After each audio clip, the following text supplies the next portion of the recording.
Olá, minha gente, Pastor Nassif sempre orando por você e buscando em Deus e na palavra dele algo que possa nos abençoar. E hoje o trecho da Bíblia Sagrada que eu separei para todos nós está em Lucas 1 e 2. O que tem nesse trecho da Bíblia Sagrada que pode abençoar as nossas vidas neste dia? A história de Maria, a mãe de Jesus. Sim, Maria, a mãe de Jesus. Talvez uma das mulheres, uma das personagens mais rejeitadas pelo mundo evangélico, cristão evangélico. Talvez porque a teologia católica romana identifica Maria não só como mãe de Jesus, como também mãe de Deus. E para os evangélicos isso é um nó na cabeça deles. Como se Deus é existente eternamente e nada antes de Deus pôde existir senão Ele mesmo, e Maria foi criada por Deus, se ela é feita, elevada, considerada mãe de Deus, então ela é anterior a Deus, e por causa talvez deste nó teológico na cabeça dos evangélicos, nós acabamos indo para o outro extremo e rejeitamos falar de Maria. Mas Maria é uma das mulheres mais honradas por Deus na história da humanidade. Maria é citada quase 150 vezes no Novo Testamento. Ela tem um papel importantíssimo na história da salvação do mundo. Maria foi a pessoa mais honrada por Deus na história da humanidade até hoje. Talvez só uma outra pessoa será tão ou mais honrado ou honrada do que Maria. É aquela pessoa que estiver evangelizando a última nação da terra.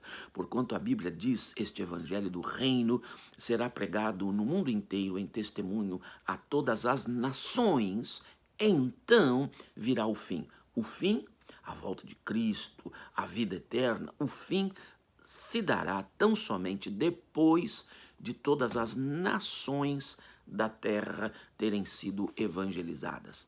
Eu não sei qual será a última nação da terra a ser alcançada por missionários ou por missionárias, mas eu sei que esta pessoa que estiver evangelizando, mesmo sem o saber, a última nação da terra poderá trazer de volta o Salvador a este mundo. E esta pessoa, então, será tão honrada quanto Maria, porque Maria deu a luz ao Salvador. Então, o que nós podemos aprender sobre Maria? Muitas coisas. Maria era uma mulher de oração, por exemplo. A Bíblia diz que ela perseverava em oração junto com outras irmãs antes da ressurreição, pós-ressurreição. Era uma mulher submissa ao seu marido, é uma mulher da linhagem sacerdotal, davídica também. Ela conhecia as escrituras, ela sabia das profecias, incluindo da profecia de que o Salvador viria por intermédio de uma virgem.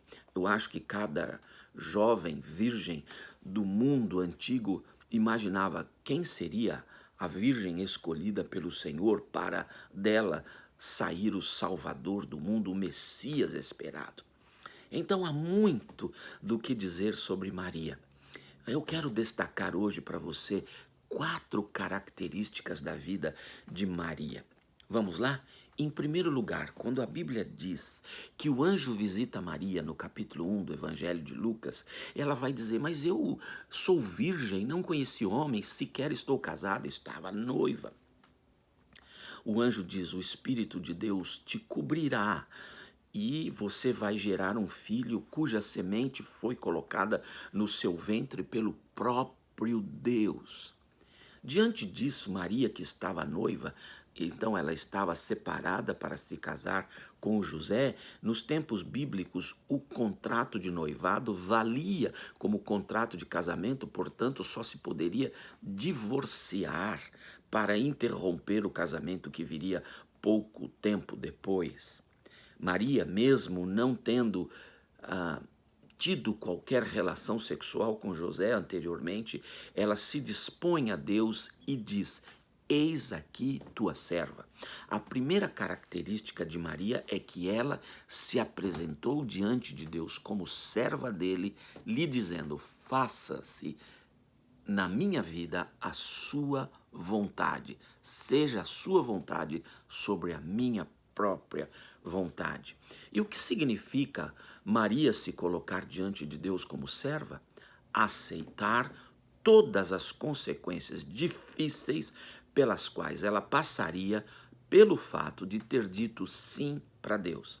É verdade, nem sempre quando dizemos sim, Senhor, eis-me aqui, usa-me a mim, a nossa vida será um mar de rosas, milagres atrás de milagres, manifestações sobrenaturais de Deus o tempo todo, e caminharemos na rua feito um poderoso servo de Deus que estende a mão e abençoa, estende a mão e promove curas, estende a mão e repreende demônios, e o mar se abre e montanhas caem. Nem sempre será tão cinematográfico como imaginamos. Na maioria das vezes, quando dizemos para Deus: eis aqui tua serva, eis aqui teu servo, faça-se a sua vontade na minha vida, significará encrenca da pesada. Olha só a vida de Maria. Ela ainda é solteira, ela ainda não se relacionou com José e ela vai aparecer grávida. Como é que Maria vai explicar tudo isso para os pais? Como é que Maria vai explicar isso para o José? Ninguém vai acreditar nela. Vão dizer: Maria, você enlouqueceu, é impossível ficar grávida sem relação sexual. Maria, você está doida, você alucinou. Conta outra história. Confessa logo o seu pecado e vai ali ser apedrejada, porque esta era a pena de morte para a adúltera. E ela, sendo noiva, já seria considerado adultério ter relação sexual com alguém.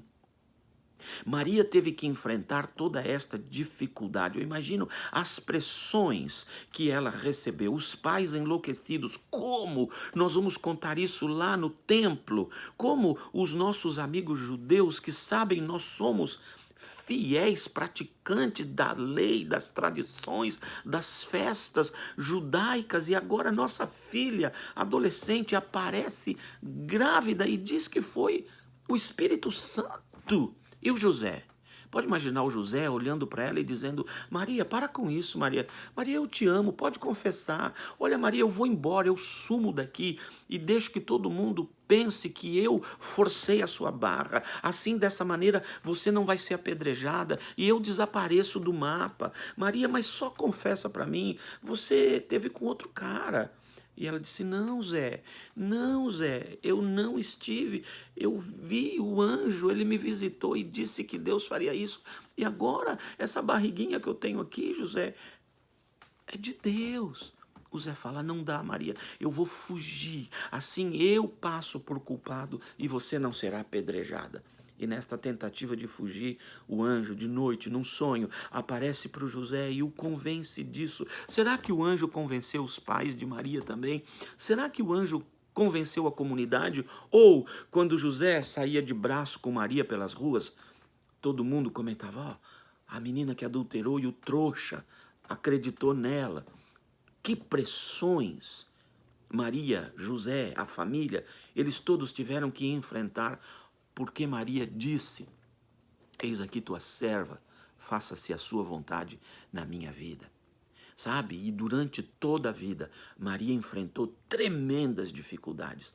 Quando Jesus tinha poucos dias, ela o levou no templo, como era costume dos judeus, e ali uma sacerdotisa, uma profetisa, diz para ela: Maria, você é bem-aventurada, mas uma espada será traspassada no seu coração por causa desse menino. E de fato, Maria enfrentou umas e boas. Quando Jesus deixa a casa para o ministério, a espada começou a fincar no seu coração. E quando ele crucificado foi, definitivamente a espada foi traspassada no coração de Maria. Por que toda essa luta? Por que todo este enfrentamento? Porque Maria teve a coragem de dizer: eis aqui tua serva, faça-se na minha vida a sua vontade. Nem sempre quando a Deus dizemos, eis aqui teu servo, eis aqui tua serva, a nossa vida se transformará numa aventura cinematográfica cheia de milagres e pirotecnias. Na maioria das vezes significará muito sacrifício da nossa parte. Está você disposto? Está você disposta a dizer, eis aqui teu servo, eis aqui tua serva, faça na minha vida a sua vontade? Segunda característica de Maria que eu gostaria de compartilhar com você é que Maria, em duas ocasiões, no capítulo 1 e no capítulo 2, diz a Bíblia que ela guardava todas as coisas no seu coração. O que Maria guardava? Duas coisas. Primeiro, guardava a palavra de Deus. Segundo, guardava os acontecimentos. Em outras palavras, ela conhecia a Bíblia e interpretava os acontecimentos de sua vida à luz da palavra de Deus a ela revelada.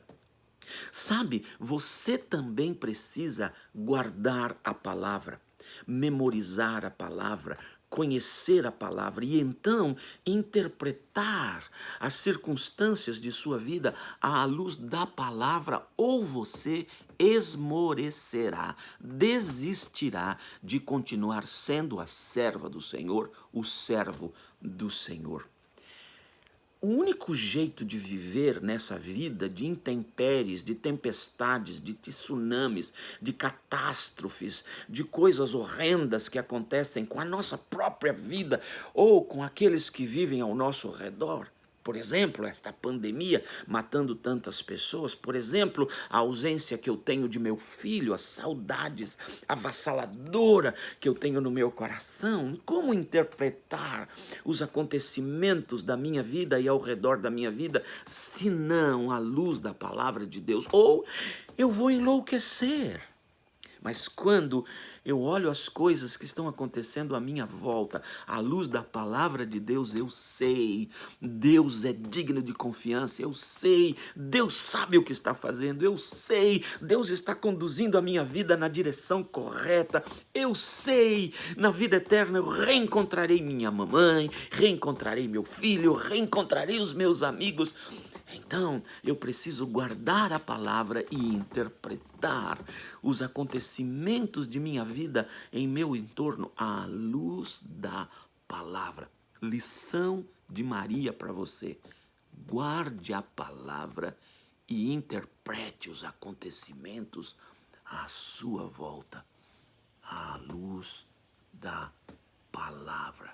Ou você enlouquecerá. Terceira característica de Maria, Maria era adoradora, ela louvava. O cântico de Maria é alguma coisa simplesmente espetacular. No capítulo 1 de Lucas diz assim, então cantou, disse Maria, minha alma engrandece ao Senhor, o meu espírito se alegra em Deus, o meu Salvador, pois atentou para a humildade de sua serva. De agora em diante, todas as gerações me chamarão bem-aventurada, pois o poderoso fez grandes coisas em meu favor, santo é o seu nome, e por aí vai o cântico de Maria. A minha alma se alegra em Deus, o meu Salvador. Maria não tinha muitas outras razões para se alegrar, mas ela se alegrava em Deus, porque era serva que disse, eis aqui tua serva, faça na minha vida a sua vontade, porquanto guardava a Bíblia e interpretava os acontecimentos da sua vida à luz da palavra, ela tinha condição de ser uma adoradora. Maria louvava a Deus, mesmo em circunstâncias muito dolorosas.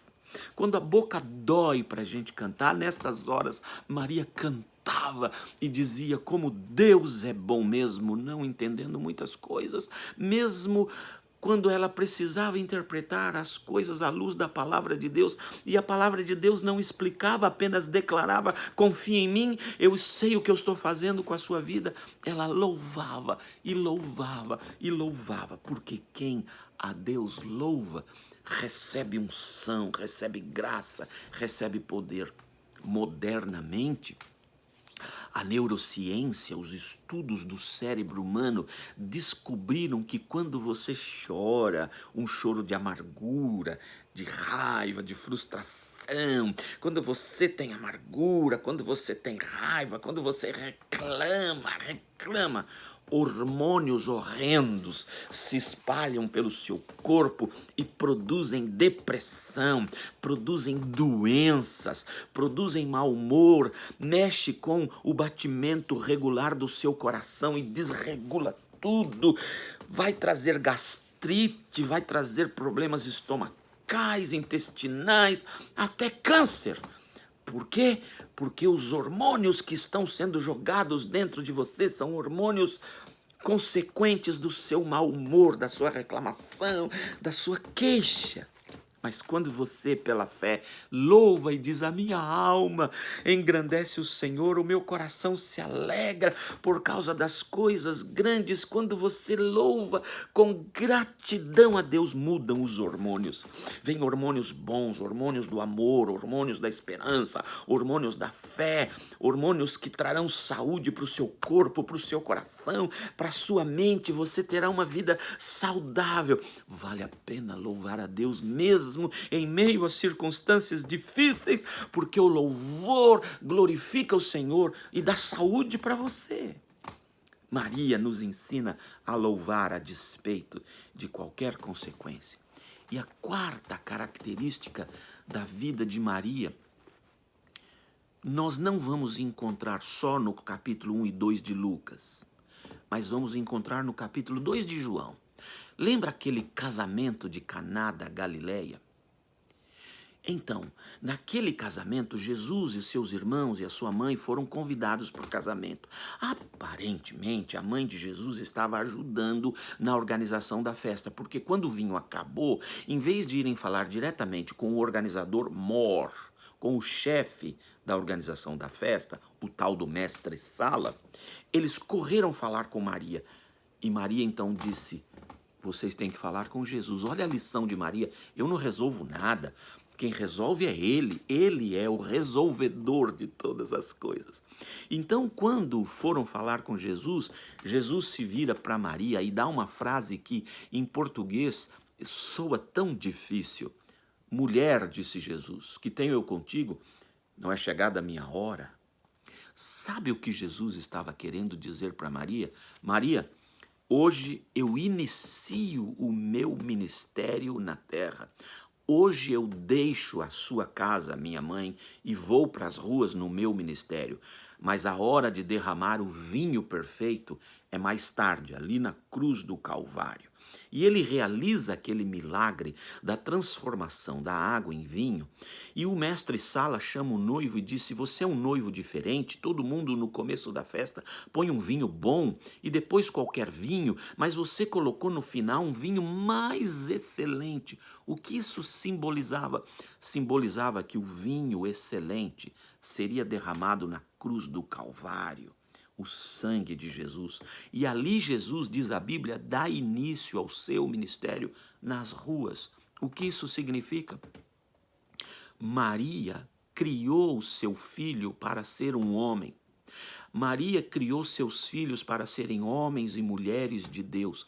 A maioria de nós cria os nossos filhos para que eles sempre sejam os nossos filhinhos e as nossas filhinhas. Nós criamos os nossos filhos como se eles não fossem casar, como se eles não fossem estudar em outra cidade, como se eles não fossem deixar a nossa casa. Nós criamos os nossos filhos para serem sempre nossos filhos, e isso está errado. Nós precisamos criar os nossos filhos para serem homens e mulheres de Deus, para que tudo que eles são, todas as virtudes, talentos, capacidades e dons que Deus derramou na vida deles sejam usados para a glória de Deus e abençoar a humanidade.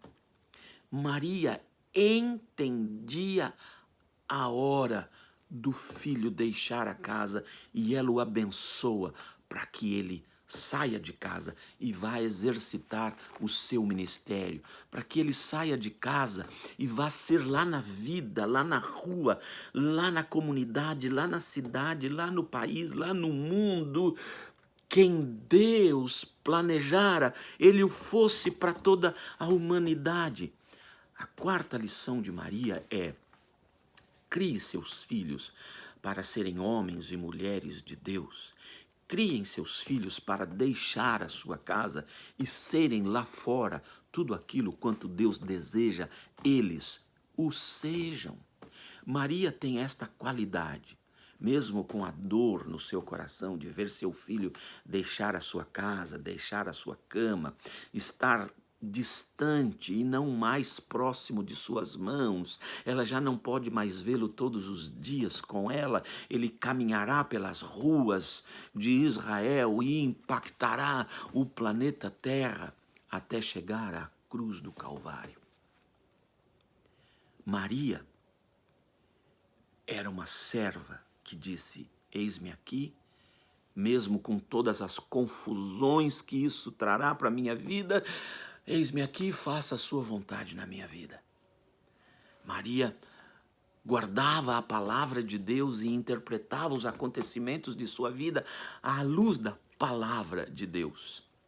Maria louvava o Senhor, porquanto confiava nele, e a despeito das circunstâncias dolorosas, a despeito daquela espada que traspassava o seu peito, vendo o seu filho deixar a sua casa e depois ali na cruz do Calvário, ela louvava o Senhor.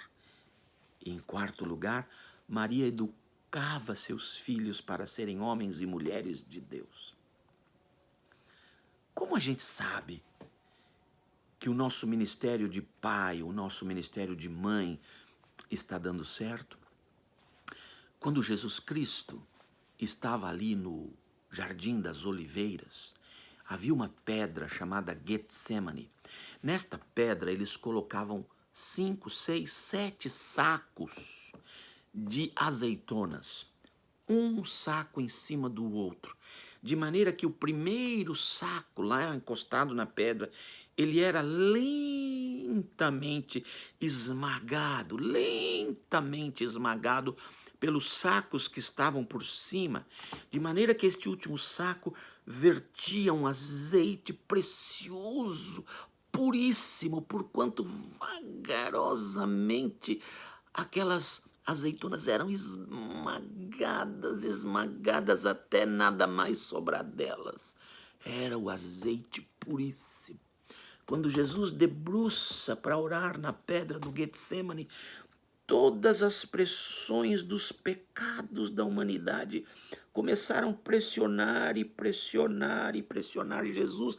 Lentamente ele estava sendo esmagado. Diz a Bíblia que ele suou gotas de sangue, e este sangue correu pedra abaixo, molhando tudo ali, porque ele também, tal qual os sacos de azeitona esmagavam o primeiro, ele estava sendo esmagado por nossa causa. E ali no Getsemane, sendo esmagado, ele tem uma visão da cruz que o espera. E nessa hora Jesus, com toda a sua humanidade, diz: Pai, afasta de mim esse cálice. É por demais doloroso. Mas nessa hora, parece que dá um clique na cabeça de Jesus. E a memória de Jesus traz à luz a sua mãe, que desde quando ele era neném, 1 ano, 2 anos, 3 anos, 4 anos, 5 anos, 6 anos, 12 anos, 15 anos, 20 anos, a mamãe repetiu o tempo todo para ele: filhinho, a mamãe é uma serva do Senhor, e antes de você nascer, eu disse para o Pai: Pai, faça a sua vontade e não a minha.